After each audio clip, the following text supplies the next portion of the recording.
สวัสดีพ่อแม่พี่น้องมื้อนี้เราจะมาเฮ็ดกบเนาะเขากบหอมสุดแซ่บ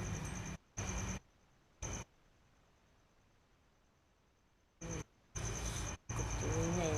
แซ่บ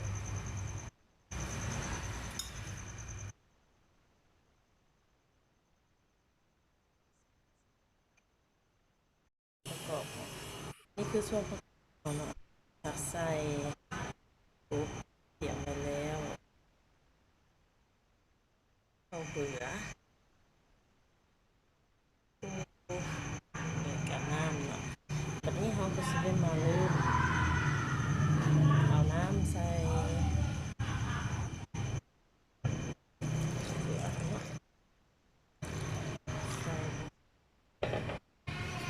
ใส่สำเร็จสำเร็จก่อน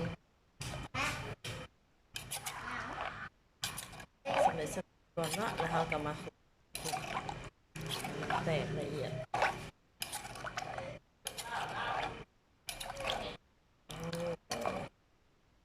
ในนั้นแล้วหลังจากนั้นเราก็ไปเริ่มตั้งหม้อได้เลยจากนั้นเราก็มาตั้งหม้อแล้วก็ไปผัด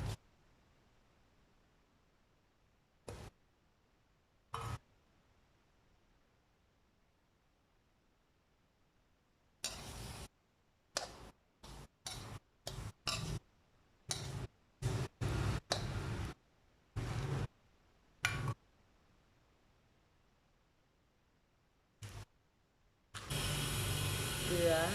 เรื่องนึง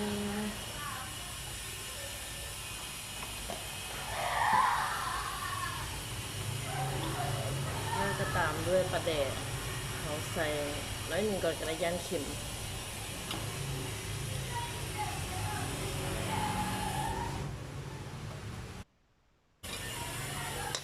ผัดให้เกลือตัวนัวเข้ากันกับกบเนาะ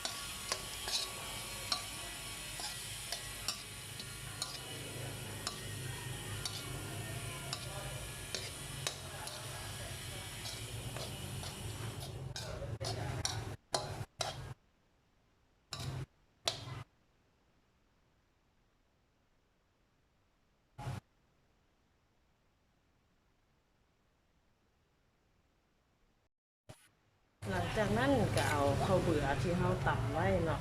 เราตำใส่ไข่น้ำปรุงมาใส่ผัดให้กบ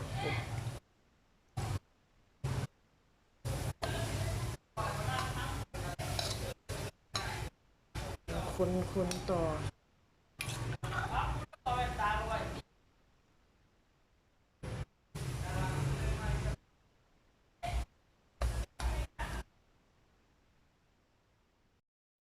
หลังจากฝดเต็มที่เฮามาซิมรสชาติ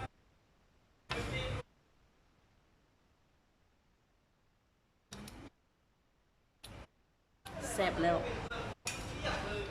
เฮาก็เอาผักลงไปเลย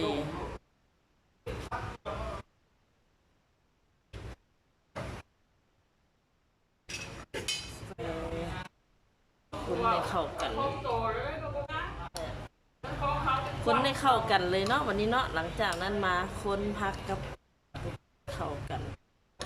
ยาสุกหน่อยนึง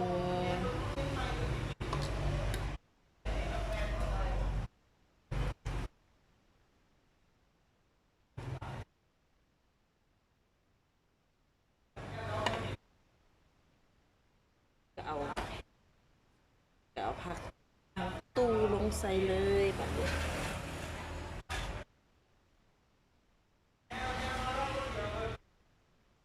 คนให้เข้ากัน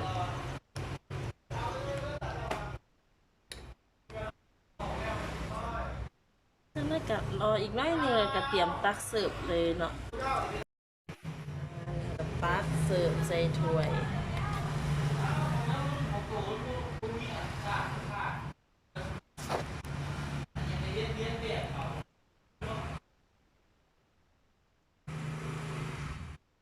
นี่แล้วก็เอา